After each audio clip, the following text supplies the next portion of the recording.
Hey, what's going on, everybody? Welcome back to the Horror Happy Hour. My full name is Sean Michael Collinscrew, and oh wait, that's the end of my. Go ahead. And I am Catherine Howard Lippincott, and we're going to talk all things trades, entrepreneurship, and turning your creativity into a passion career. Oh,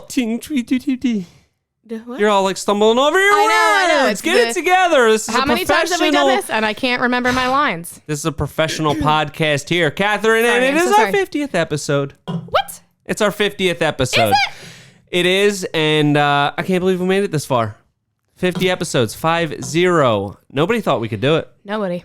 Everyone doubted us. Everyone doubted us. They said the stakes were too high, that it just couldn't be done. There's enough podcasts out there. Who wants to hear from you? Exactly. We did it. Nobody boldly said that to our faces, but I bet some people out there were thinking it. But here we are, 50 episodes later. Yeah. Just about 1 year.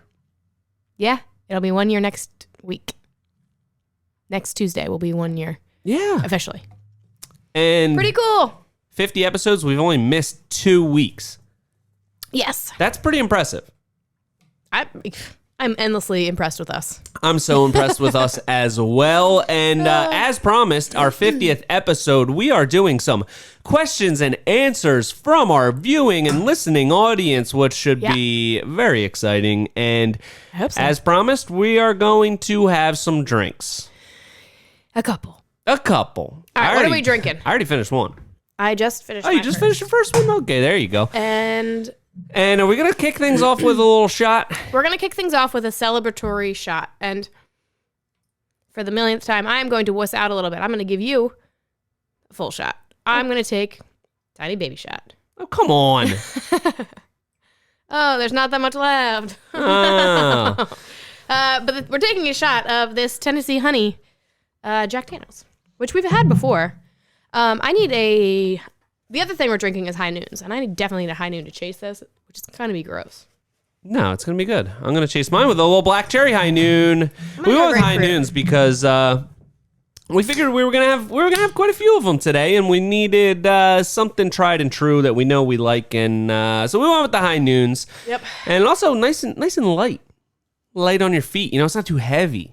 It's not. You can drink a couple of them and still feel good. Because I'm go run a marathon after this. Yeah, I'm gonna have to work out after this. Run on the treadmill. You Could are? Be dangerous. I mean, I don't know. Maybe. Who That knows? sounds awful. But I don't know. Good luck with that. All right. Cheers. 50 episodes. I can't believe it. Cheers to 50 episodes. Yay. Oh God, I don't want to do this.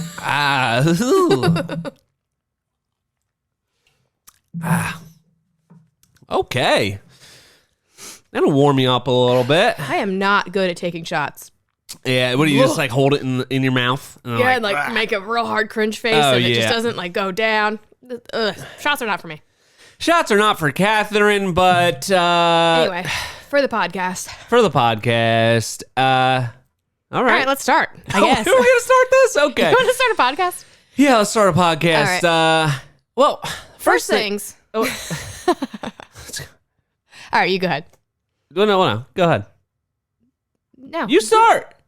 I think we were going to say the same thing. So we were? Yeah, okay. Go ahead. Okay. It was your point that you wanted to make, so go ahead. Oh, you were just going to try to steal that from me. I was going to steal your point. One thing I wanted to start off with here is 50 episodes. It got me thinking about the importance of consistency.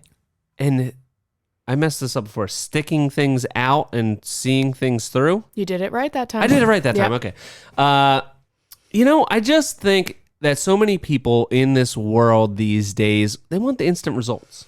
Oh, yeah. They want instant, they just want everything instantly. They don't want to work for it. They don't want to put in those hours. They don't want to put in the work, and you have to.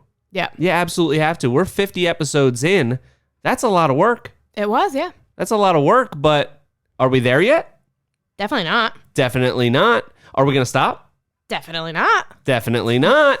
We're going to keep going. And that's something that people ask me all the time. Like, how did you start selling these big jobs? How did you start making all these YouTube videos? How did you start a podcast?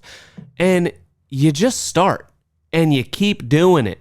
That's the most important thing. You just keep Everybody's going. like, especially with YouTube, I've heard it the most. Like, oh, I tried that. I don't know. It didn't work for me. Well, that's because you didn't really try. Yeah. You can't expect the instant results. You have to have some perseverance, have some dedication. Yep. See it through. See it through. Ah, Got to see it through, you my got to boy. see it through.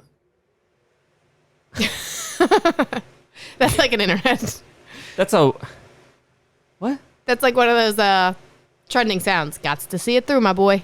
Oh, I never heard that one. Oh, it's a good one. I was like, who are you referring to? Are you talking to our audience like that? All right. Well, Well, yeah. anyway, I'm very proud of you for sticking it out Thank you. And seeing it through. and seeing it through. Should we get some questions? Already? I don't know. Were you done?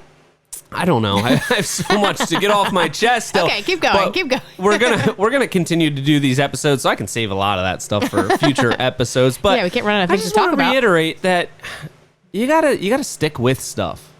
Don't expect it to be easy. Don't expect any instant results. Don't go into it with the results as your main driver. Right. Do it because you want to do it, and the results will come.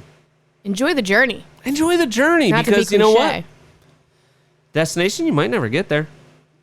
It's all about the journey, though. Yeah. Or you get there and you realize that it was so overhyped. And then you're like, oh my God, I missed the beautiful scenic road to get here. Yeah. Too Or you late get to there turn and you around because you're realize- dead. The destination is death. Oh, no. So don't wait to get there to really look around. And I'm not sure where I was going with all that. Can you tie that up for me in a nice little bow? Just anything worth doing is going to take a whole lot of work. It's going to take a lot of work. Just commit yourself to knowing that, doing the work, putting in the time. Even if you're not getting the results you want, it's probably because you haven't worked hard enough or dedicated enough time to it. So just keep working hard. Yeah, if you haven't Put achieved your what you nose want. to the grindstone. See your goals through. Don't let anybody tell you to veer off your path. I think I'm just throwing all these cliches out there, but they all apply. They all apply. But I always think that, like, if to get like a 20% result, you have to put in 120% effort. You know? Not really. I don't understand that one too much, but say it again. Like, I feel like anything. So people always like look at our YouTube videos, and it seems so off the cuff and like natural, and like, oh, they probably don't spend that much time. Like, they're doing it anyway, and then they probably just like throw it into onto a computer and then they upload it. Like, it's not that much work. When in reality, on the other end of it, it is a ton of work. It takes a ton of time to edit these videos. Yeah. So what might look like some like minor output, like actually takes a ton of work. So if you're trying to get to a goal, it's going to take a ton of work to get there. Yeah. But it's worth it. The end result is worth it. So, Yeah. I mean, unless you have like crappy goals, but I'm sure you have pretty good goals. If you listen to this podcast, you probably have great goals, and you're probably so dedicated because you've followed us for 50 episodes and dealt with a lot of squirreliness. And I hate to, shock everybody, but this one might get squirrely. You think? This one could possibly Potentially. get squirrely. That's a possibility for sure. All Well, I'm excited. Let's get into it. right. Should we do some questions? I think we should get into some questions. Let's do that. Some meat and potatoes of the episode. All right, let's start with. Yeah, what do we got? What do we got? We got so many. We got so many? Oh my God, we're so popular. Oh my gosh. We love my Oh my God, everyone wants to be our All right, friend. let's start with these other ones. Oh, okay. Sorry. Okay. You're doing like a 2-device situation? I You got the screenshotted questions some. on. Some were Okay. live. Okay. Okay. Do you have a list of books / audiobooks that you would recommend? Yeah. Why don't you start with this one? You got any good ones? Let's who mental list. Yeah, who said that one? Let's give the people a shout out. Oh, shout outs? Okay. Yeah, why not? This is Tyler Carr 15. Tyler Carr 15. What up? Oh, got I would cans say falling my- over already. I would say my number one recommendation of all time that applies to literally every person ever is How to Win Friends and Influence People. That's like, Have we mentioned that before? I'm pretty sure we've mentioned that. We might have mentioned that. Everyone should read it. It's like, it just teaches you how to be a better person, or not even teach you how to be a better person, just like point things out to you that Yeah. will lead you to be a better person. It's just a good book. It is a good book. And I feel like you can read it over and over again too. It's not even like one, not over and over like consecutively, but it's like you put it down for a year or two and then come back to it. It's it's still good. Yeah, it's like things that are just good to have in your mind. I feel like one thing to be cognizant of. Yeah. One thing I feel like I'm always conscious of, and it is kind of relevant to that book, is I always say, like, whenever I'm referring to anything that we do, I always say we. Like, our YouTube channel. Yeah. Our projects. Right. And also... But you don't actually feel like that? No. It's a complete facade. Yeah. No, it's obviously all mine. It's all you. But I'm trying to be nice. Another thing that I always do is I always say, like, this is Catherine. She works with me. Not, this is Catherine works for me. Because we're all in it together. Yeah. And I feel like... I feel like you don't say that, though. You say, this is my associate. Well, for you, I always say this is my associate. Yeah. I just feel like that sounds way cooler. Sounds cool, yeah. It sounds really cool. Yeah. Do you not like being introduced as that? No, I like associate. That's nice. Yeah. Hello, nice to meet you. And this is Catherine, my associate. Does sound important. Yeah, I like that. I do like that. Well, something to think about. Yeah. So that book definitely puts those things in a nice little concise package. Yeah. How you say things matter. Yeah. How you treat people matters, which is obvious, but you know. It nice also to be reminded. It reminds me of what Dan Preston said when he was on our podcast. He said, "Work hard and be nice." Yeah, that's pretty simple. Those are pretty good life mantras. That's it. So that's it. Something to think about. All right, and another book recommendation that I have that has nothing to do with work, but I just really enjoy it for personal reasons and just think it's a really great book for anybody to read, is a book called Hidden Valley Road, and it is about a family that deals with a lot of different mental illness and how they overcome it. And I feel like a lot of people have this like family facade that everything is perfect behind the scenes. And most of the time it's not. Everybody's got something going on. So it's just kind of humanizing to people's personal lives. And, you know, we all work really hard and we're all focused on work and that's great. But you also have this other half of your life that is most of your focus, you know, all of the time. So I feel like it's just humanizing to hear other people's family stories. And it's a true story. It's super, super interesting. It's definitely one of my favorite books. So I would say those are my book recommendations. That sounds so great. It's a good book. It's a long one, but it's super worth reading. What about you? Me? Yeah. What are your book recommendations? Okay. So, something that I've kind of looked back on, we've been doing a ton of audiobooks. We've been doing so many, really just this past year. I guess it started with doing the podcast. We started listening to more audiobooks. One of the most impactful ones, I think, was one of the first ones that I downloaded, which was Atomic Habits. Oh, yeah, that is a good one. Because your life is really just a culmination of all your daily habits.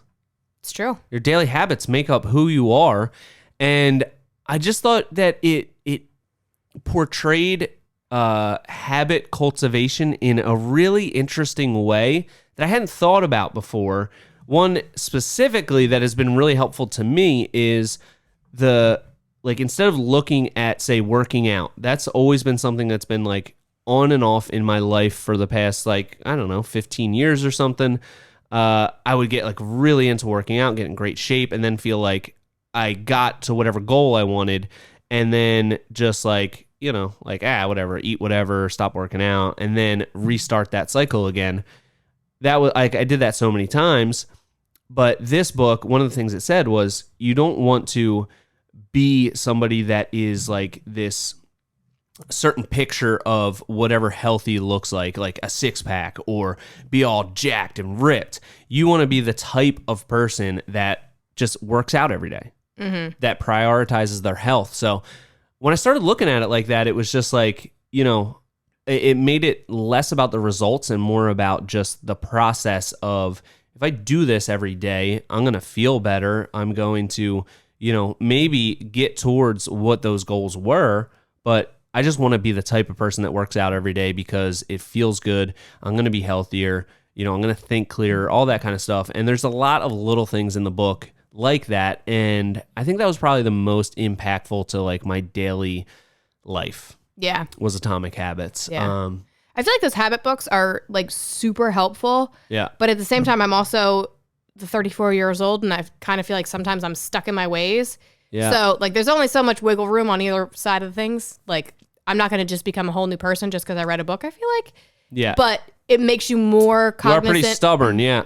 You're stubborn like a mule. But like, I mean, realistically, like I could make some huge change, but then it's like not gonna last. You know, like it's hard Not to with make that attitude. blah blah blah, whatever. But like I am who I am as a person, and there's wiggle room and there's always things that you can improve and all that kind of stuff. But I think that books like that, at the very least, make you aware of your habits so you can kind of work around them. You know what I mean? I think with all books like that, it's you take from it what you need. You know, right. This book it's a long book, and it's not like every single point resonated with me, but there's little points that you're like, wow, just a little shift of, focus or shift of perspective makes a big difference. And once you start looking at something a little differently, you start acting differently. Yeah. You become a whole new person or something, I guess. Yeah, I don't know about the whole new person thing, but subtle changes make big, like snowball into bigger changes. So I think becoming aware of it is like where the value is in that. What was that book that we trademarked? We talked about it on the podcast. Remember? No. You don't remember? It was like Small Changes, Big Impact. Remember? We were going to write a book. We talked. It literally happened on the podcast. Really? We'll have to go back and listen. Yeah, I guess I will. Okay, well, so... That sounds vaguely familiar. Okay. Yeah. All right, so my other Atomic Habits, now what? My other one is the book that I'm reading right now. It's called Discipline is Destiny, and it's by Ryan Holiday, I believe. Okay. And I actually have another one of his books, which is called The Daily Stoic, and that one is like a collection of Stoic philosophy, I guess, and it's just like a daily excerpt that you read, and that's always really resonated with me. And it's all about like not getting too high or too low, like really just being present and mindful of where you're at and be thankful for that, and be intentional about what's driving your like emotions and your goals and all that kind of stuff. Mm-hmm. So this Love one, that. Discipline is Destiny. It's just a really good collection of like stuff that makes you think, why am I doing what I'm doing? Like, what is this goal that I've set? Does this goal like really enrich my life, or is it just some sort of distraction to make me feel like I'm doing something important? Oh, that's deep. It's so deep. So deep. Okay. All right. Well, so yeah, those are... Is that a good enough answer? I think so. I think we need to drink more. I think that's good. Yep. Yeah. Okay, next question. What has been the best part of starting a podcast? Excuse me. Can I have another drink? Yeah, what flavor would you like? Dealer's choice. Black cherry. another black cherry. All right, what has been the best part of starting a podcast? You want me to start on this one? Who's it asked from? You. Who's it from? Right. How to Hardscape. How to Hardscape. They also have a podcast. Yeah. How to Hardscape podcast. Yep. Love the question. Thank you for the question. Sorry, excuse me. For that, I do apologize. So rude of me. It's horrible. And someone's headphones later, they're going to be like... Oh, if you are listening to this right now in headphones, for that, I really do apologize. If you're in your car, you might get a small chuckle out of it. So I hope that you are in that camp. All right. What was the question? What was the best part about starting a podcast? I would say probably the podcasting would be the best part. Yeah. Sorry, a little cough. Yeah. Yeah. What do you think? Do you agree? The podcasting would be the best part of starting a podcast? Yeah, it's been really fun. Yeah.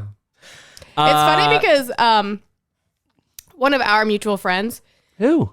Ashley.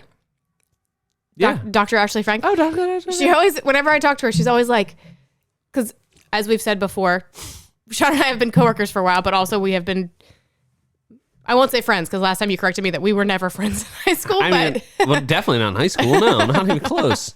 Right. You're a self-professed nerd. I knew him in high school. We've known each other for a while. Our spouses are friends, blah, blah, blah. That's our like long-term situation. Yeah. But she's always like, you guys work together. What do you talk about all day? Like, what do you and Sean even talk about all day? And I'm like, it's mostly nothing. But now we have a podcast where we just talk to each other for even like more time. We decided to start this thing where we talk to each other even more. So I don't know. It's been like a good, I don't know.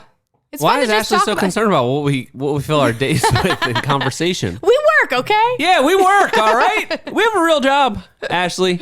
Some No, would but say we're that's saving lives as well. I know you're a doctor and everything, and you're literally saving lives, but we might too. I don't know. Maybe. Probably not. But anyway, so it's been fun, like just chatting about stuff that other people probably wouldn't care about in our lives. But Yeah, people listen to the nobody does, podcast.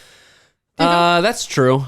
So I think for me, the best part about starting the podcast is just really like the personal growth that has come from it. yeah. Like, I just thought that I always thought it'd be cool to start a podcast and talk about stuff. And I was like, I feel like I really have a good grasp on some of these things within business that I could really share with people, and it would be helpful for people. Yeah. And I ran out of all of that stuff within like 3 episodes. And I was like, wow, I didn't know that much.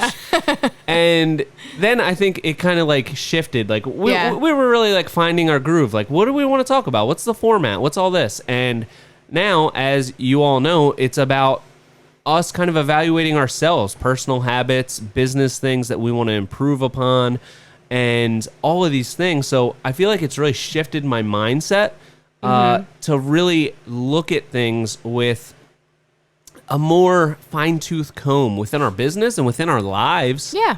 And it's also definitely led to more reading and more audiobooks, because I always look at those as like things that we can talk about on the podcast. Yeah. If we're not enriching ourselves, we're going to have nothing to talk about. Very true.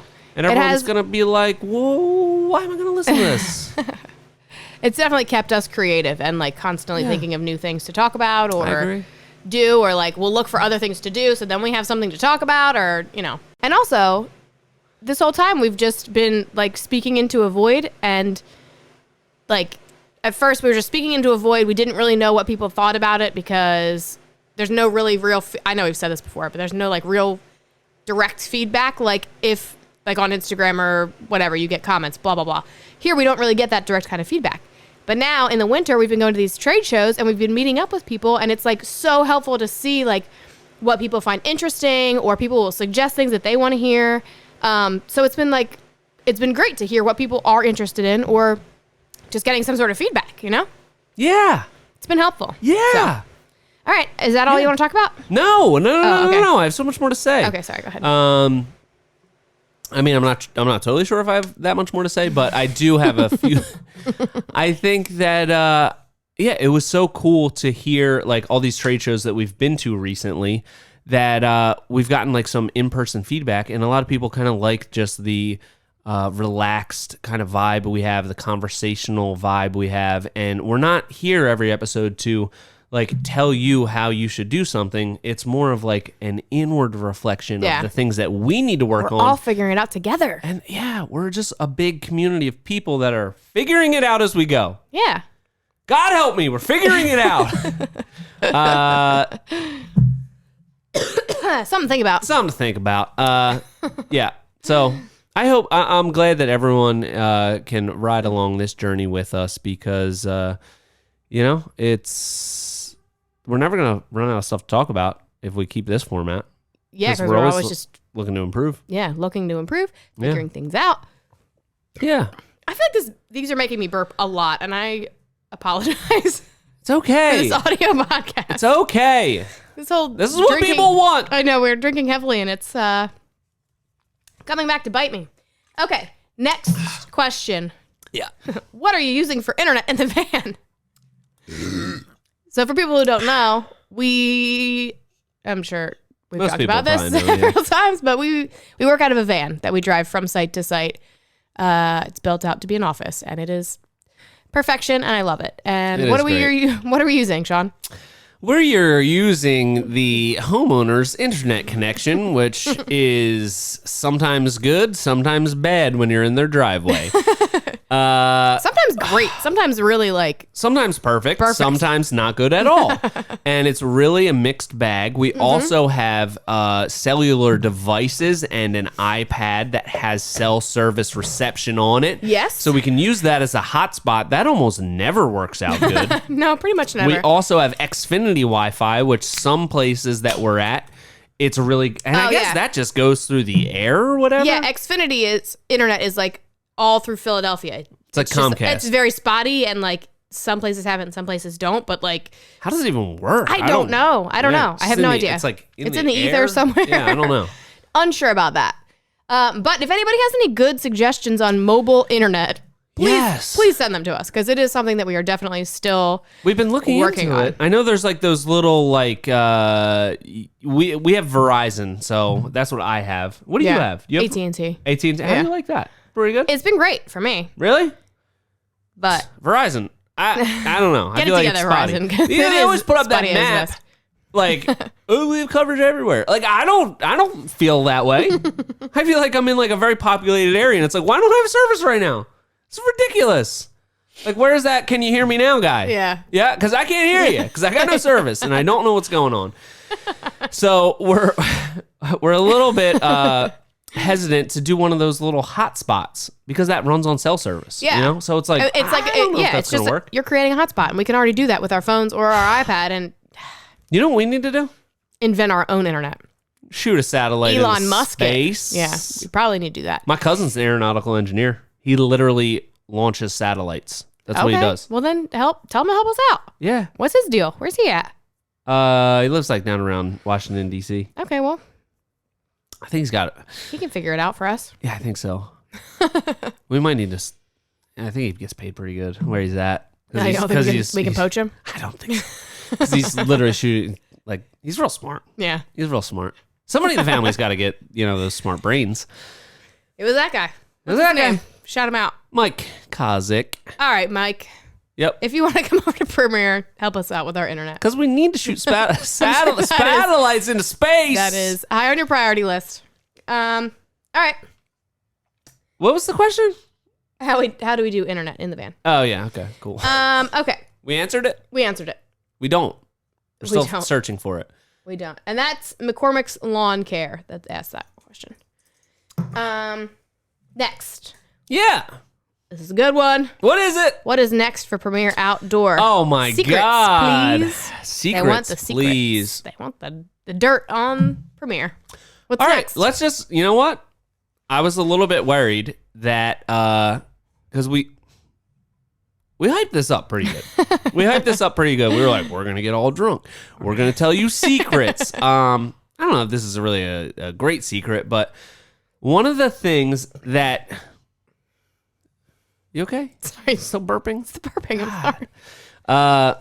One of the things that I would... Okay. Let's start back from the beginning. The whole beginning. Oh, God. Okay. Things are going great within business. Yeah. Agree or disagree? Agree. I mean, but don't be like braggadocious about it. No. I mean, for the most part, like, Yeah. overall, things are going great. Right. I feel like we've made a lot of strides. We've accomplished a lot of things recently. Yes. And when you accomplish things that have been goals for a long time, and you finally get there, I think it makes you think, like, okay, well, what now? Right. Now I'm here at that place that I wanted to be however long ago. I'm here now. Now it's making me reflect, like, well, what's next? What's really going to make me feel fulfilled? Mm-hmm. I think we need to double down on the charity builds. Sean, What? we haven't talked about those yet. But that's a secret. That's a secret. Okay. Are you ready to? You look like you're ready to cut this right now because Yeah. you don't want to talk about it. I don't. We have to, too Catherine. soon. We promise secrets. It's too soon. No, Okay. it's not. All right. Catherine, all right.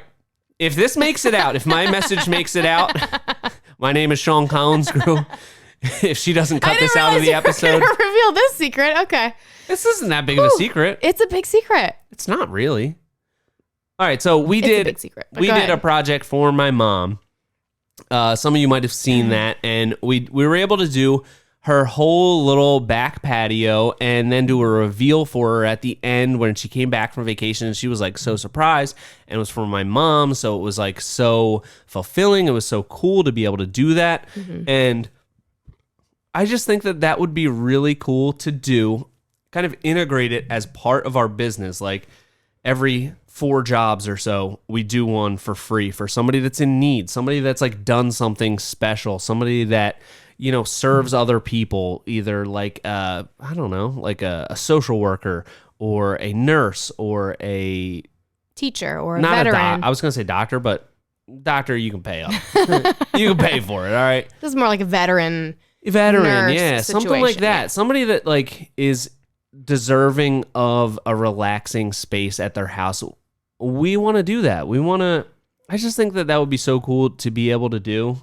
And I feel like we're at the point in our business where we kind of have that leeway where we could do, and I mean, we're not talking like the size projects that we typically do for clients, because that we would go bankrupt. But like small Probably, yeah. 1-week projects where we can renovate a small deck and do a small patio and just build something really cool for somebody that's in need, that's somebody that deserves it. I think that would be so cool. Yeah. What do you think? Do you think it would be cool? I also think that it would be very cool. You're still looking at like that face like we shouldn't be talking about this. No, we can't give too many details about what's like the plan for it. But yes. Why are you so secretive about this, Catherine? Because this is your little pet project. This is my pet project, and it's gonna be I want to put it out there. This was my idea from the beginning. It was my idea. Oh, was it? No, I'm not sure. How did we think of this? I don't know, because we have been talking about it for a while. Yeah. What was no? the You. I origination think of it? that when I first started, there were 2 things that you said you wanted to do: a podcast and eventually start building things for charity. I just put it more in motion. I put like a plan behind it and I said that? and a real I'm that type of guy. You're that type of guy. Yeah. Oh my God. I just put more meat Wow. behind it, and as what did somebody call me today? The chief doing officer. I'm the chief vision officer. You're the chief doing officer. Right. Yeah. So yeah, now we're getting it off the ground, but we have a plan, and it's gonna be really good, and it's gonna be in 2023. It is gonna be a really exciting big thing for us. Okay, so are you done revealing that secret? I think so. Okay. I think what I'm trying to get at. It's gonna be a big thing, and I'm so excited about it. And yeah, you're very excited about it, and I just, it's, I feel like since I started this business, since we started this business,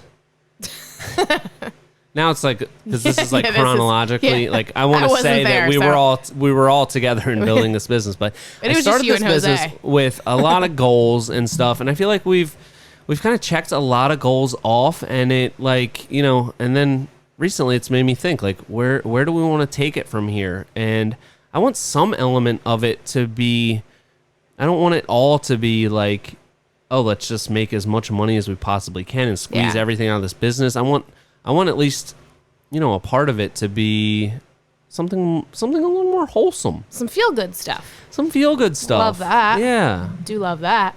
Unless we do like one of these projects for free and the people like aren't grateful and be like, done with that. You ruined it for everybody else. Way to be a jerk. Yeah, I don't think that'll happen though. I think it'll be really nice to do for people. All right. You ready for the next question, or do you want to give up some more secrets about that? I mean, I think the cat's out of the bag there. Okay. All right. Oh my God. What? So good.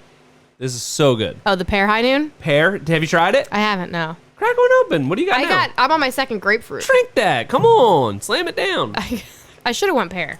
I didn't mean to do 2 It's of amazing. the same. It's Okay. so good. I'll get that next. So good. All right, you ready for the next question? Yeah. Do you guys ever have big injuries on site? How do you deal with them? Nail through finger this week. Jeez. Oh, gnarly. Who's that I feel from? like, oh, sorry. That's Mr. Jacob Higgins. Okay. Mr. Period Jacob period Higgins. Very formal. Since I've started, I can't think. I cut myself pretty good that one time, but that was what? That's the only thing I can think of that has been a bad injury since I've been here. But go ahead, tell your stories.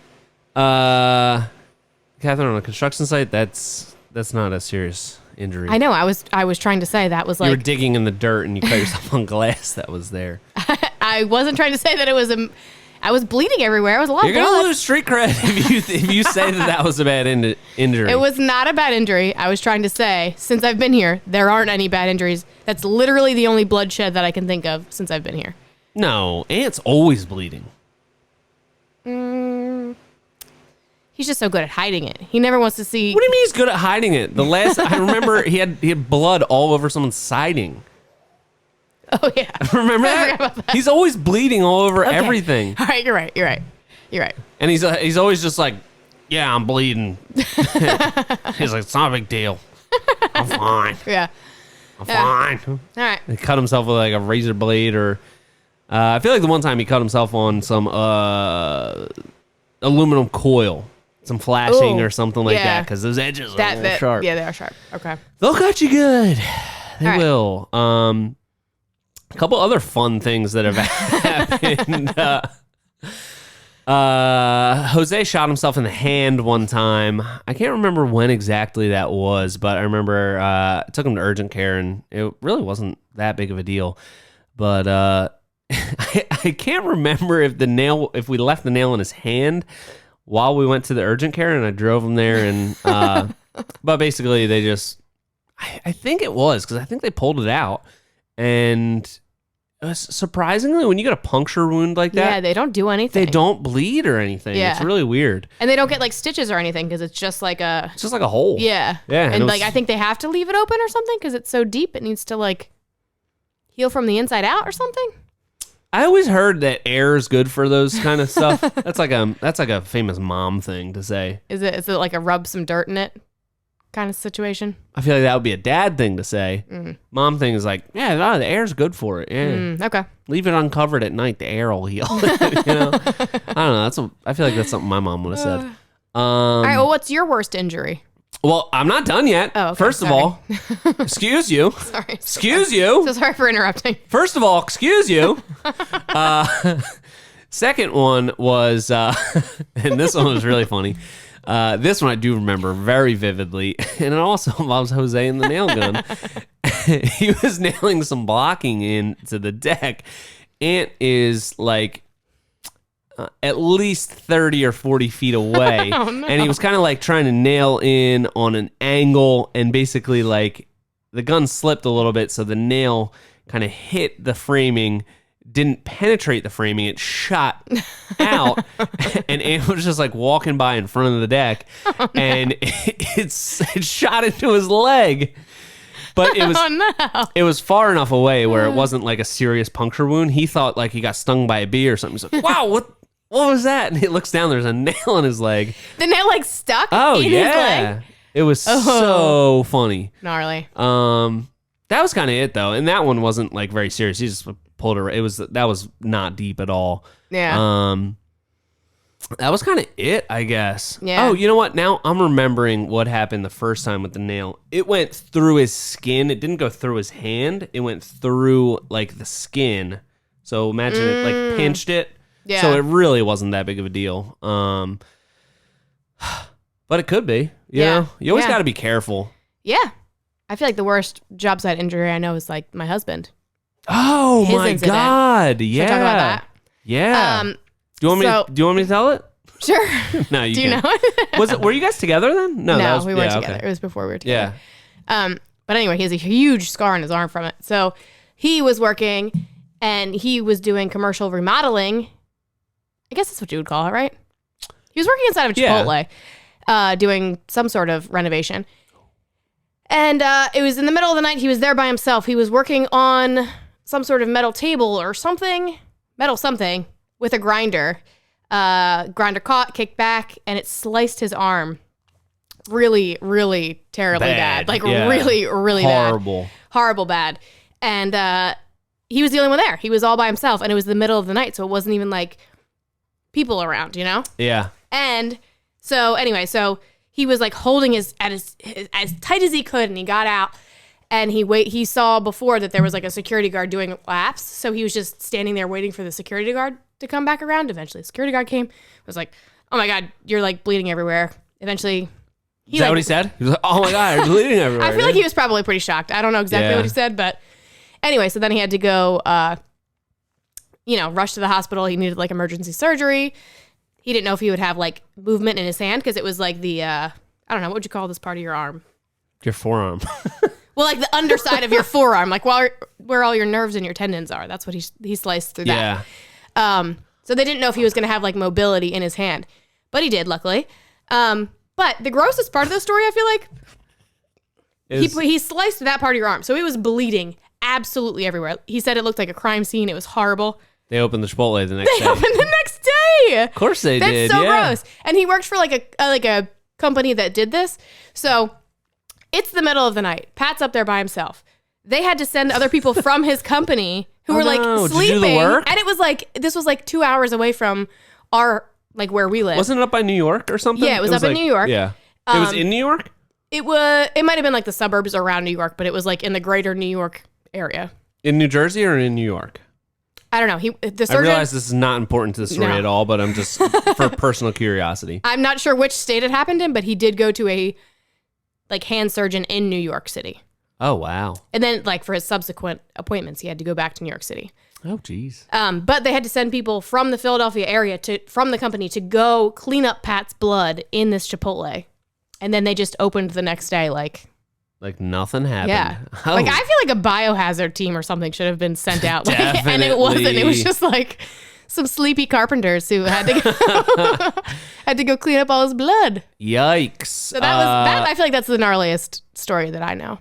Except we just heard Wade's story from the Ultimate Deck show, the Ultimate Deck podcast, about he chopped his finger off. And if you have a chance to listen to him tell the story, you should, because he's a good storyteller. He was a great storyteller. Yeah, he had me at literally, I feel like literally on the edge of my seat. Yeah, like I was literally like right on the edge of that bench I was sitting on because it was just like, oh my God. Yeah. Because he was like, he basically cut off his thumb. Not basically, he did. He cut off his thumb and then was just like instantly grabbed it. And then, like, in his mind, he knows, like, my thumb's not there anymore, mostly. It's half gone. And, that's crazy. Yeah. Question for you. Yeah. I do think highly of you, so I feel like I should know the answer. What if you met Pat and he had, like, some weird sort of hand that don't work? Do you think you guys would still be together? So, yeah. You think so? Well, I went to high school with Pat, so I already knew him. Yeah. You know? But he wouldn't have the hypothetical funny arm in high school. Right, but I would have already known him. Yeah. Then at some point he would have gotten the funny arm. And then you would have re-met reconnected. him. Yeah. So I feel like that's a pre-existing relationship. I probably would have ignored the funny arm because I already knew him. Yeah, you remembered him with the fully working arm. Right, yeah. Yeah. That honestly, like, that was so close to, and I don't know, maybe we can get a picture of that and post it on his scar? Yeah. Or his injury. I think that there are pictures of the injury somewhere. Oh, there are? Yeah. Oh God, I've never seen that. I don't know if I want to see that, but like you see the scar and you're like, oh my God. It's a gnarly scar. You almost did not have an arm, dude. Yeah. It's and crazy. It's so gnarly that every time we go anywhere and people are like, what's that scar from? He always says he got attacked by a shark, and people like legitimately believe him. Yeah. Oh yeah. It's big enough that it looks like a shark could have been him for sure. So be careful out there, everybody. And I think certainly like he should not have been working alone in the middle of the night. Yeah. I don't know why that was a thing. Yeah. He was doing like major renovations to these places, and he probably I said he was working on a table, but I feel like that was not the case. In my mind, that's how I like envisioned it, but I know he was doing something with metal, but now that I think about it, like most of Chipotle's there's like metal. There's like metal everywhere in there. Yeah, metal so I'm not sure what decor. he was working on, but anyway. Yeah, it's crazy. Yeah, So- everyone be careful out there. Yeah, be very careful. Be very careful. Yeah. You always think that you're going to save a little time doing something a little sketchy, but, Yeah. cut your arm off. Was he doing something sketchy? I don't even remember. No, I don't know. I'm just saying in general. I don't know if he was. Yeah. Grinders are just I think it just kicked back. Yeah, in his grinders are a little situation. sketchy. Yeah. Well, you know what? I guarantee he did. What? Took the guard off. Oh, definitely. I mean, That's the first thing that comes off an angle grinder is the guard. But who doesn't do I'm that? always so leery of angle grinders. They're just like, I don't know. This blade's like spinning so fast. It's right there. It seems like an It's accident waiting to already happen, right yeah. next to my arm. I don't Yeah. like that. I already too know the much. story, so it's like- yeah, I know that Yeah, story. we're good on that. Okay. I hope everybody's ready for a little bit of a long episode today. I feel like I'm just warming up. I know, we right? still have like 8 We got a bunch beverages of to drink. Oh, beverages. I thought you meant questions. Yeah, we do have a lot of. done another one. I'm really trying to work through this grapefruit one. Chug it. Okay. Stop being a loser. All right. We made big promises I to our audience. I know. All right, keep rattling those cans around. We're making pretty good progress, I will say. I am. All right. You ask some questions. What questions did you get? Oh, my turn? Yeah. Okay. Let's see. Got a good one from Big Daddy Dex. Big Daddy Dex? Big Daddy Dex said, was the first podcast the hardest or the 50th? That is such a nice, insightful question. Can I have another drink, please? Don't yell about it. Well, Oh, no. There's only one pear left, and then we got to move to mango. You want pear or mango? you have to try the pear. Okay. So honestly, you'll die. It's so good. You'll die. It's so good. It's so good. I'll have a mango, please. Okay. Oh, God. It's so hard to get out. Start answering the question. Oh, me? Yeah. Oh, okay. You want me to Can't start have answering lulls this one? in this audio. Yeah, there you We go. cannot do that. Okay. What was harder, the first or the 50th? I would say, I'd say the first. I would say the first as well. Yeah, for sure. Because I feel like it was, although we kind of like, I mean, it's just like when we talked about the trailer last week. It was like, it had kind of been in our head to maybe get a new one, but then it was like, let's get one. Boom. I drove directly to the trailer place, bought one, brought it back. Same thing with the podcast. It was like, we had kind of been thinking about it, had been on our vision board. And then we were like, you know what? Now's the time. Let's start a podcast. Let's go to Guitar Center. Let's buy all the stuff that we need or whatever. And let's do a podcast today. Yeah. So that's what we did. But I'd still say that there was still that, it had been simmering around in my mind for a while. Yeah. For a good amount of time. You remember that? Yep, I do. And I feel like at Remember first when we didn't used to have a podcast? I remember those days, yeah. And then we started one, yeah. Now we have one? Roughly 1 year ago. Roughly 1 year ago, yeah. Next week, anniversary coming up. Okay. Yeah. Sorry, am I interrupting you? You are a little bit, sorry. but that's fine. I remember with the first one, it was like, okay, we have to plan out every single thing, and we're gonna have these really impactful topics, and We're going to change people's lives. We're gonna change people's lives with this information. And I feel like we put a lot of pressure on ourselves to be really structured and like, okay. And I feel like at first it felt like a lot of pressure, and now at 50th, it feels like, I feel like we've got a good groove going already. Yeah. And sometimes we are like, okay, what are we gonna talk about this week? And then like we rattle off a couple things and blah blah, and then we're like, all right, whatever, we'll just start the mics and we'll start talking. But I feel like now we're like in a groove. I do. Yeah, I feel like that's with kind of everything. And I think we were just talking about this. I hate to always go back to like the YouTube reference, but we were talking about this with Wes from Synced Up earlier today, and we were talking about YouTube for whatever reason, and it was like, yeah, like you want in the beginning for nobody to listen or nobody to watch because like you're still finding your voice, like you're finding your style, you're figuring it out, all that kind of stuff. So, I do think that our first episode is still the most listened to, maybe. No, it's not. Oh, it's not? No. Well, I mean, cumulatively, yes, because it's been up the longest, but yeah. Yeah, because people will go back and listen to it and stuff, but maybe it's not. I don't know. I haven't checked in a long time, but I think the first one, like, getting started on something new is always the hardest part. It's always that first step that's the hardest. Yeah. And then starting something is hard, but then it's not. Then you just do it a bunch of times. Then you do it a bunch of times. And you're fine. And guess what? What? I said guess. Oh, it blossoms into something that you really enjoy doing. Yeah, but it still might be hard sometimes, but you have to just push through it. Yeah. I will say one thing that I'm impressed with us. Yes. We were like, with this podcast, we were like, we're going to do it Friday afternoon. It's going to be our happy hour, blah, blah, blah. That hasn't changed. Like, we have like had to switch days every once in a while, but like ultimately it's still been like, we've stuck to that schedule pretty good. We did. Have I mentioned we've done a good job? We've done a really good job. Should we pat ourselves on the back? You know what? I think we should have a weekly pat ourselves on the back segment. But no, I do feel like starting something is always the biggest hurdle. Yeah. Once you start, reminds me of a great quote. Okay, go ahead. I don't know if you've ever heard of this person, Martin Luther King Jr. Oh my gosh. Yeah. Okay. Know him. You don't have to Know him, see love him. the whole staircase to take the first step. Love that. Yeah, because it's like when we started this podcast, it's like, where's this going to go? Not totally sure. Yeah. But we can still take that first step. We can still see the first step. We're still not totally sure.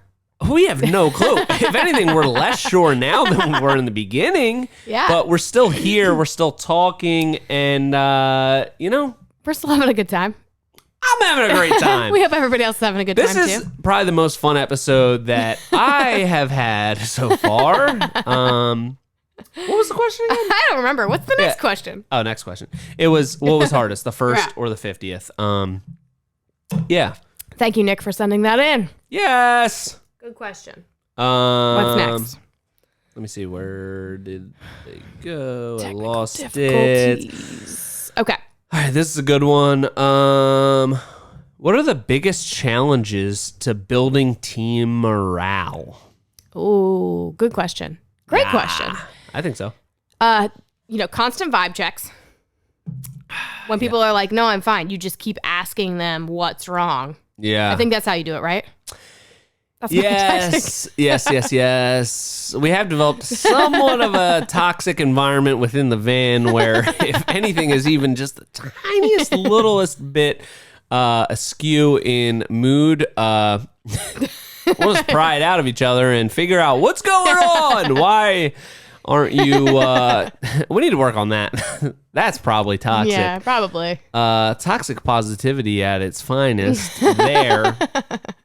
But let's get back to the question. Oh, that wasn't it? What? How to build morale? Oh, well, it was. What are the challenges? Yeah, that is a challenge. All right, so let's talk about building morale. Yeah. What do we do? I don't know. I was hoping I you feel would like, I don't know. One of the things that we started doing recently that I really love, Yep. and by recently I mean this week, Yeah. morning meetings with the team.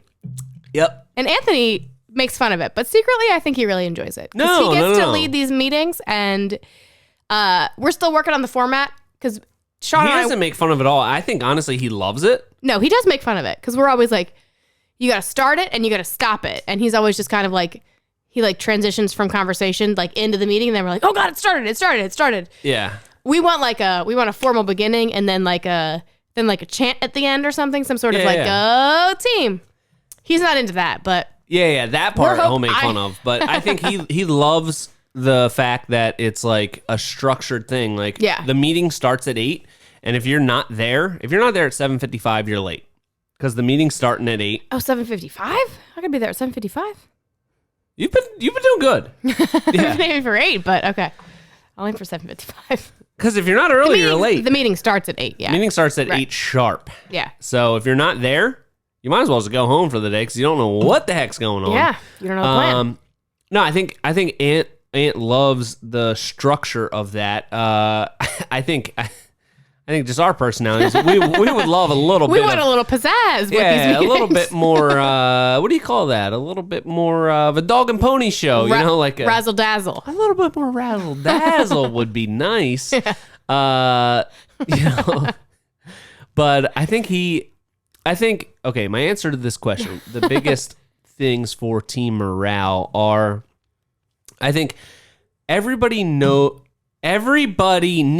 to know what their place is. Like, what is their specific thing? What are their responsibilities? What is the thing that they need to move forward? Like, that needs to be clearly defined. I think that's very important. So people know how they fit into the overall scheme of things within the business. And then I think you really need to lay out a vision for them of how they grow within that vision. So I think, Okay, yeah. what do you think? No, I like that. I don't know. I mean, I'm just like, I was keeping it topical. You're going deep. I like that. I do like that. should I not go to Steve? No. Love deep. Okay. Love that for Okay. sure. Totally agree with that. Like clear communication of like where you need to go to grow within the company. Yeah. there's nothing better because it's a roadmap. You need to know what you need to do to move forward. All right. Let's cut it right there. Catherine, I'm the boss. Sorry. I'm the leader. Yes. You are a subordinate. I'm a subordinate. I just work here. Give me an honest reflection of what can I do better to build team morale. Tell me right now. Oh, God. I just said like 2 things. You might be thinking, I'm part of the team, and that doesn't help me. I hate this guy. I hate working here. Tell me, give me an honest, what could I do better to build team morale? To build morale. Yeah, build morale or whatever. I don't know. Motivation within people. Give me something. All right. I mean, you put me on the spot here. I think that ultimately, I do think that everyone is very happy with our arrangements, and I think that we have created this lovely symbiotic relationship where everyone is just very happily employed. Cut the crap and give me the good stuff. What do I need to do better? Just give it to me straight. Okay. My friend, my dear friend, Sean. I'm scared. All right, what is it? No, I mean, you already know. You're a micromanager. Okay, yeah. Yeah. And I get it because you are very proud of this thing that you have created and you want it to succeed. We have created. We're all a team. No, you We've created done it together. We are all working towards a common goal. And Premiere. But Sean has a I'm a tendency. micromanager. That is a shock to me. I've never... That doesn't even cross my mind, honestly. I can't believe that accusation. Yeah. People will do something, and then there's Sean behind them saying... I won't micromanage, though. I'll just do like one of these, like a... Yeah. Oh, you're doing that? Okay. Yeah. Anything Okay. about me? Do you need my help a little bit? Okay. I have a wealth of knowledge that people can really tap into, and I'm right here, you know. It could be helpful in certain scenarios. Yeah. But maybe something to think about, you know. Yeah. You know. That's it, though? Yeah. Give me something else. Come on. Give me something hard-hitting. I don't feel like I have anything hard-hitting. Oh, okay. I feel like you have created a work environment that everyone's very happy, and we feel like we can voice our dislikes or likes as they see fit, and God bless your soul with that. I'm not sure. That was like aggressive. Almost like I was expelling a demon. That might have been the micromanaging demon coming out of me. So it's gone. And I hope you like where it's headed now. You're going to have no direction. You're not going to have somebody that knows a lot of really good stuff. Yeah. You know, really teaching you some good stuff. So. And even with the micromanaging thing, I feel like you definitely do it. And like, yes. I'll be working on something like editing or whatever. And then you come over my shoulder and it's just like you want to put your input in. But it's never like, it doesn't even come off like condescending because you're not even like, it's not like you don't trust me to do these things. You just also want to have your input, I feel like. So even then, it's not that offensive. I'll be honest, it's not that offensive. I just tell you to go away and we move on with our lives. Yeah. But I feel like that's it. I don't know if this is offensive or it'll make you feel better, but I feel like you're the only person I do that to because when it comes to Ant, I'm just like, I don't know, just like the video stuff when you're editing, I'm just like... And I get it, because you've done it for so long. I know. And it's your personal voice. It's the voice of the company comes out through your content. So I understand I used to be the best at that. I do understand it. Back in the glory days, I used to be the person within Premier Outdoor Living that was the best at creating that content. But when Ant came along with the carpentry, I was like, he's so much better than me. Like, I'm fine. He can do whatever he wants. Right. But there was a time where I was the best at making the edits. Yeah. And not for nothing, I do feel like you still input your opinion into like when we did the trailer build, you would still go in and like micromanage Ant a little bit. I pay you guys to be my friends. The least I could do is just be there and say my piece. Right.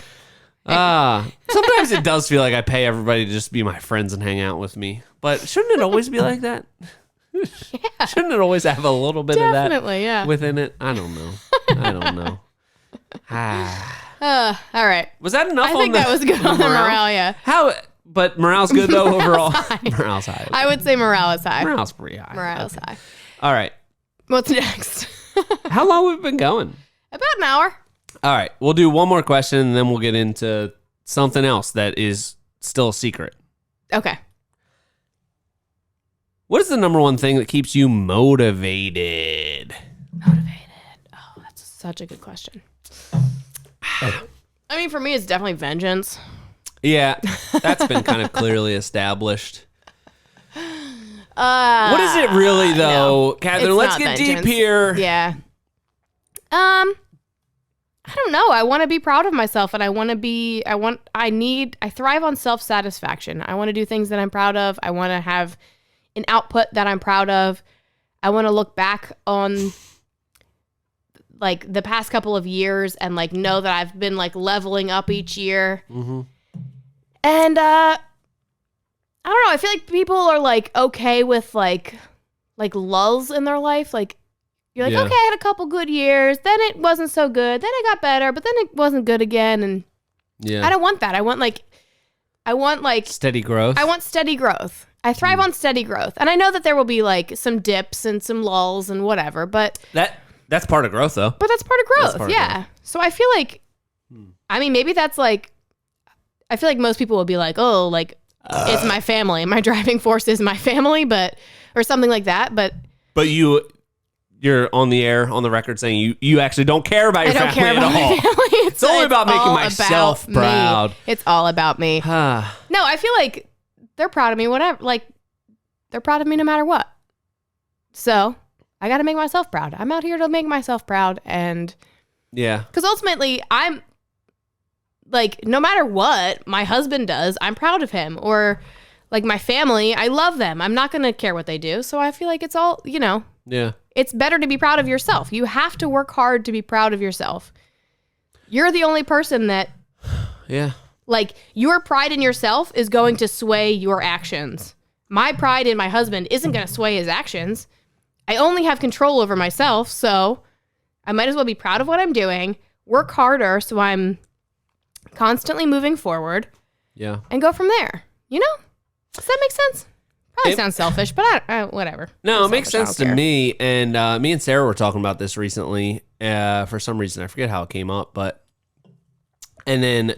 I think I forget exactly how it came up, but she said something that was like concrete things. Like she was like, I want to travel to like this place and this place and this place. And that was like a concrete goal. And she's like, what are your goals? And I was like, it was basically, I forget exactly what it was, but it was basically like to just feel like I have reached my potential, to be proud of myself of what I have done with the gifts I've been given. Yeah. And she was like, see, that's like an extremely vague thing. That's not like a goal. It's just like a hypothetical kind of, a vague thing. So that's probably why you have like anxiety because like that's not a finish line. It's just like you get somewhere and then it's like, it's the carrot in front of the horse. It keeps moving. But I think that's a motivating thing. Like I don't. Yeah, I feel like I thrive in that spot. Yeah, I think, and I guess it's just different kind of people. Because I was like, if I had a goal that was like, okay, my goal is to go to Egypt. I want to see the pyramids. Okay, then you do it. Then what? Then what do you have? If then your you goal, lay down and die. Like I love that my goal is to constantly like not know what's next, but be ready for it. Like when I left commercial real estate, I would have never in a million years imagined that I would be working for you. My dear friend from high school. We were so close in high school. We were such good friends in high school. Yeah. But like I would have never foreseen that in a million years. And I am just endlessly glad that I made that leap and I left something that I was unhappy with to go be happy working somewhere else, Yeah. And I'm so glad that I wasn't encumbered by all these like other things that I felt like I had to do or, I didn't feel like I had this path that I had to follow. I felt like I was just open for the next opportunity and that was the next opportunity. And we were talking about it today. Everyone's like, oh, are you glad that you left commercial real estate? 100%. I'm so glad that I left it. Yeah. It sounds so boring. It was awful. Yeah. So I think that, I don't know. That's just how I view goals. I want to be ready for whatever's next. And that's part of just being proud of yourself. And I hope that I don't know what's next. Yeah. I don't even remember what the question was. I don't know. I completely lost track of what you were saying. It was what keeps you motivated, and you said that's initially... That's what keeps you motivated. Vague goals, I guess. Yeah, I mean, I don't know. It's so hard to really know. Yeah. at some point you All really right, have what's to. your? Yeah, I just talked for a really long time. So what keeps you God, motivated? Oh my God, I almost fell asleep. Sorry. God. What keeps you What motivated? keeps me motivated? I'd say it's kind of the same thing. I do feel like I have, and maybe it's a good thing, maybe it's a bad thing. I have this like innate thing within me that like I always have to like reach some potential within myself with, I feel like everyone is gifted with certain things that they're good at, and there's certain things that I'm good at. There's obviously we've covered a lot of things that I'm bad at, but I feel like it's my duty to like reach that potential of the things that I'm good at. Right. And I have like this undying burning desire within myself to like just do more and achieve more and just reach my potential, as insignificant as that might be compared to so many other things in the world, how crazy the world is and how just people are doing insane things.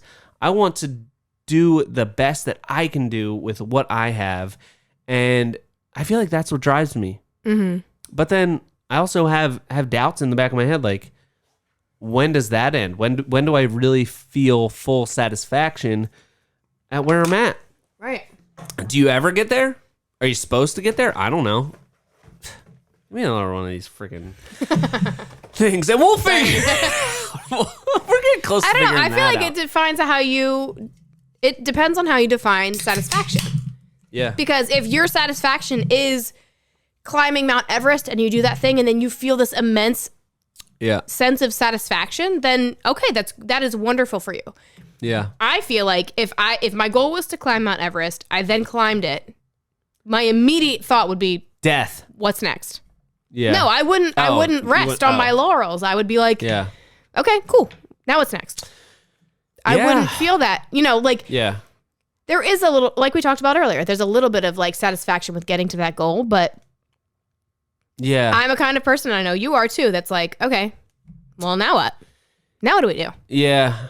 So, I think it depends on the kind of person you are. Yeah. It's tough to quantify, and I don't know what is the right answer there. Oh my God, pear. So good, right? Pear high noons. Tastes like a Jolly Rancher. Jolly Rancher. Yes. Yes. The Yeah. green. Delightful. The green one. The green one. Yeah, I mean, that's just such a deep existential question. Yeah. And Yes. I feel like it's been on my mind a lot lately because I feel like I've achieved a lot of goals that I set out for myself, and it's like, I still got a lot of life ahead of me. Yeah. What's Hopefully. real? Well, you never know.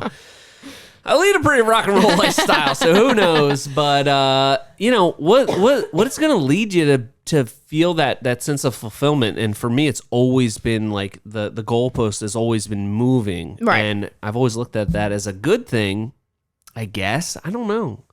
Like, how can you ever be sure? I don't know. Maybe I'm just running on a hamster wheel of, just disappointment, and eventually I'll just die. I'll be like, I never got where I wanted to go. Sounds like a personal Yeah, was that a little too deep? Did we go too deep there? I don't know. That is something you have to work out So on your that own. is how you stay motivated every day. Hope you guys can get a lot out of This that. is getting squirrely for real. Is it? I feel like It's getting like a deep squirrely. I'm getting a little turnt. I've had way too many drinks. This is getting a little squirrely. All right. All right, is it secret question time? I think it's secret question. Go ahead. You look ready. It's secret question time. And you know what? I want to start off by saying thanks, everybody, for hanging in on this episode. It's been fun. I'm like weirdly dark, weirdly deep. Yeah, I felt like I had a lot of steam to blow off. And I feel like anybody that really cares about what they're doing, they can feel that. You know what I mean? God, I hope so, because If not, we just seem like we're psychos. wild Okay. boars. All right. Anyway, secret question. Yes. What do you got for us? I don't know if this is going to make us sound more normal. Are you scared of getting old and decrepit? Scared of getting old. Yeah, are you? I feel like I would say I'm scared of getting elderly, but I'm not scared of aging until that point. Because I feel like every year my life has gotten better. So like, why not get older, you know? Like I feel like when I entered my 30s, like my God, life got so much easier. I cared about so much less, but also like I feel like I cared about the things that were important more and the things that weren't important less. You know what I mean? Yeah, that makes sense. Yeah. Yeah. I feel like I just I shed a lot of like unnecessary weight in my 30s, not literally, that was like figuratively on my shoulders. Yes. And life just feels like it got so much easier. Like I felt like so much more confidence in my decisions, and life just felt like it got easier. So I feel like every year just gets better. Okay. Again, with the, there's going to be lulls, blah, blah, blah. But Lulls ultimately, happen, yeah. right. But, and then, I kind of entered my 30s like during a pandemic. So I guess, there were lulls. But that's not true. You entered your 30s 4 years ago. The pandemic was like 2 years ago. It was almost 3 years ago. Was it? I don't know. Yeah. What year is it? I don't know. I don't know what the heck's going on. All right. Okay, so I entered my 30 plus 1, my 31st year in the pandemic. Yeah. But, that was kind of a bummer, obviously, for many reasons. But every year has gotten better, and I feel like I've just gotten more sure of myself and kind of knew what I wanted more. Every year has gotten better. Being like elderly where I can't do stuff anymore, that's obviously terrifying. But yeah, I have a good while till that happens, hopefully. So you never know. And I feel like a child. Like I feel like sometimes I feel like, like this year I'll be turning 35, and I'm like, I can. Oh my God, not. you're like ancient. I know, you're like an artifact. I know. I can't believe that. Wow. It feels like I'm like, no, I'm 21. I just turned 21. I'm just a tiny, tiny infant. But what about you? Am I scared of getting old? I feel like a little bit. I feel like I just feel like I have so much that I want to accomplish. Like I want to like see out my potential, and I feel like that takes time because it takes dedicating yourself to getting better at the things that you want to get better at. So it's just like that I'm thinking of a word and I can't remember it, but that possibility of advancement, like towards your goal, when you put everything into that, like that sounds so exciting. Yeah. So like to not be able to get there, to get older, it's a little scary, I guess. Yeah. But I think as long as you feel like you give everything that you have, and you're like reflective on where you're at in life and what you want to achieve and what's important to you. Mm-hmm.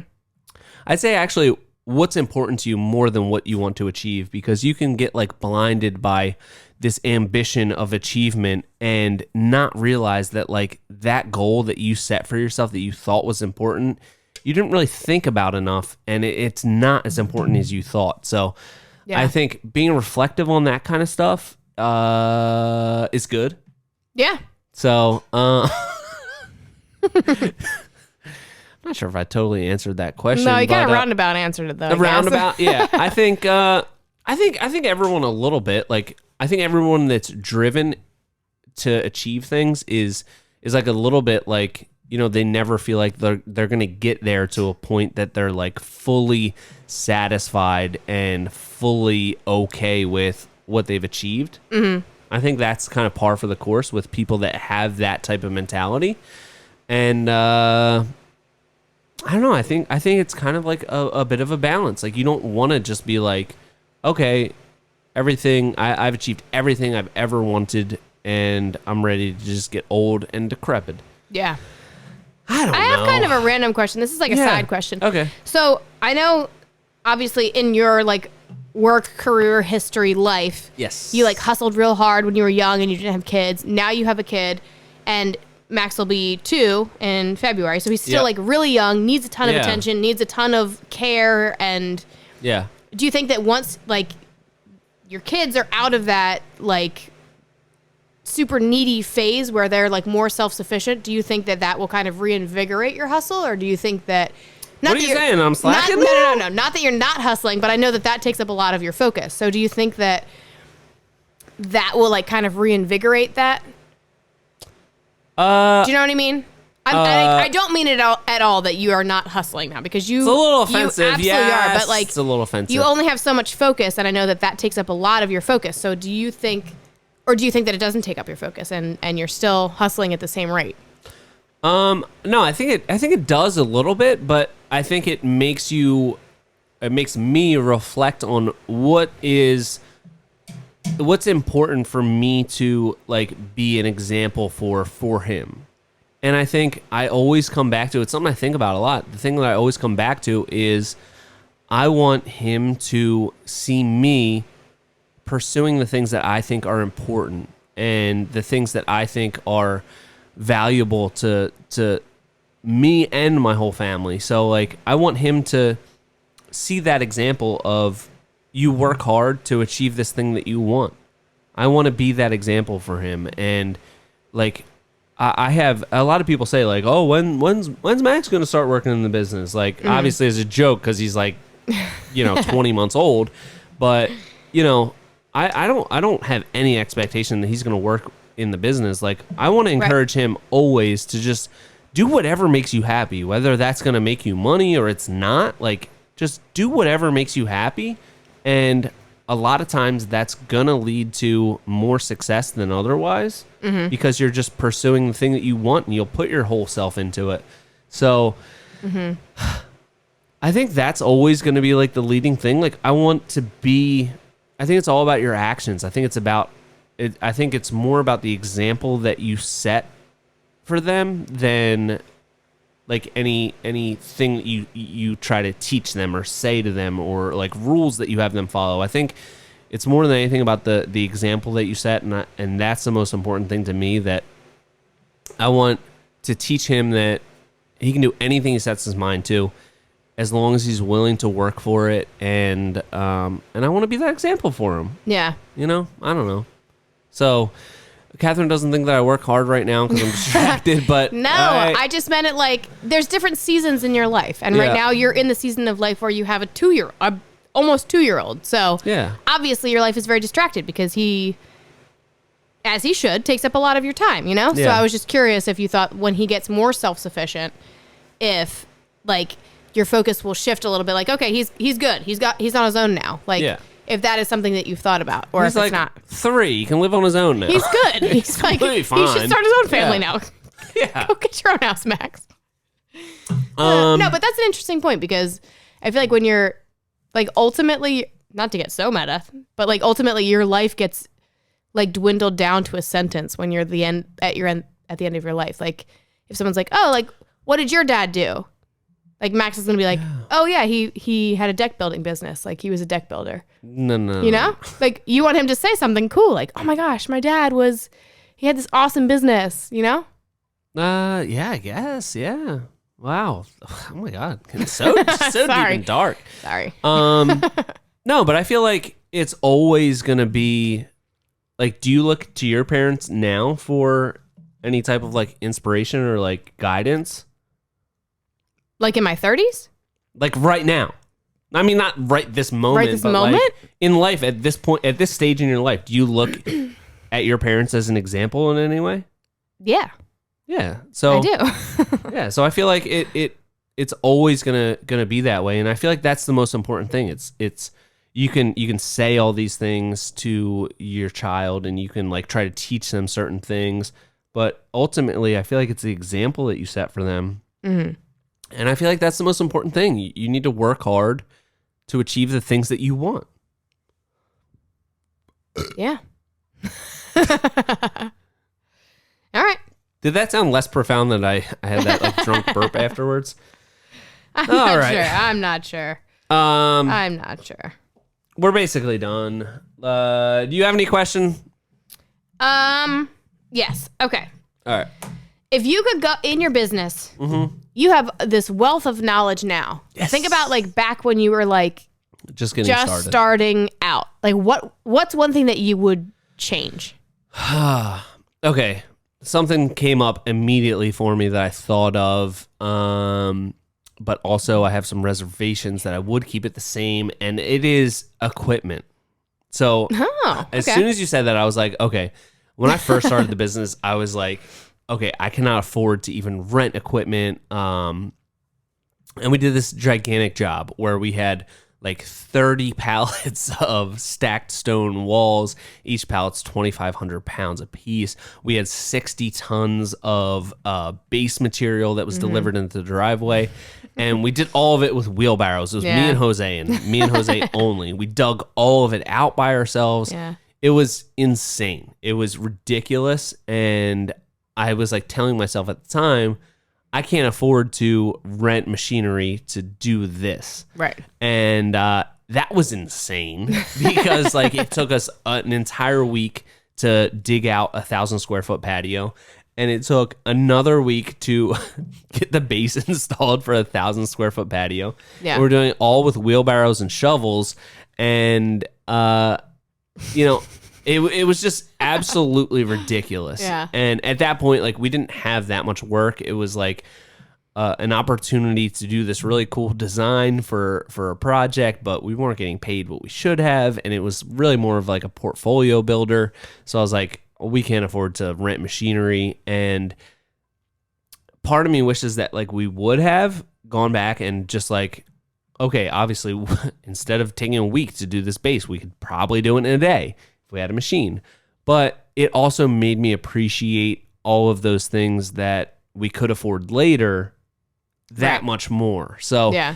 I'm a little split on that, but I would say that was it. If I could go back, there was just so many inefficiencies that we could have done so much easier Yeah. if we like really thought about it more. But you know, I was in that fear mindset. So Yeah. so that's it for that. Yeah. Good And answer. what is, if you could go back in your business and change one thing, what would it be? I don't own a business, so nothing. Yes, you do. I want you to take ownership in this business. You are very much a part of it. Like go back a year and a half and Yeah. change something? Go back a year and a half and change something. What do you got? Oh, I don't know. I didn't think of it because I don't own this business, so I didn't really have to take any risks as a business owner like you did. Yeah, you were like, if this doesn't work out, I'll just leave. I got It's outta here. fine. No, but I think I mean ultimately not necessarily within this business, but I think that I used to be so scared to take risks. Like I obviously worked in a job that I didn't really love for 10 years. Like I'm proud of my output in that career, and I created a path for myself, and if at any point I need to go back to that, like I easily could just go back because I created this thing for myself. Not that I'm going to, but Sounds like you really thought that out pretty good. yeah, really, I'm ready. Go back. That thing is ready if I need it. No, I'm just kidding. Yeah. But now that I've made that change and it's so easy, now I'm like, if something were to happen, not that anything is going to happen because everything is so good, but if something were to happen, like I wouldn't want to. I would take some sort of other risk. I'd be like happy to take that risk. Like I was so scared to like not have a job for a little bit or change careers or whatever. I was so scared of all that what if kind of mentality. But now I'm like, I took this risk and it worked out great. Like why wouldn't I take another risk? Very true. So I think that's what I ultimately would change. Like take a risk earlier. Take some risks. Good point. Yeah. Good point. Catherine, I have a really deep, hard-hitting question for you More right questions? now. Yes. One more. Yeah. Do you think we've rambled on long enough for this episode? do. You do? I do. You do? Affirmative on that. This is longer than we've ever talked. This is the and longest episode ever. I am TURNT. I think Pat's going to come pick us up because we can't drive now. Thank you, Pat, for picking us up. I need to go home. We love all of you. Yeah. Thank you so much. Thank you for 50 episodes. 50 It's really episodes. Amazing. It's pretty cool It to is be able pretty to do cool. this. So thank you, viewers. Thank you, Sean, for deciding that we should start a podcast, and it's worked out great. Yeah. What do we say at the end? Bye? What do we do? Bye? This has been. Oh, this has been the hardworking happy hour. See you next week.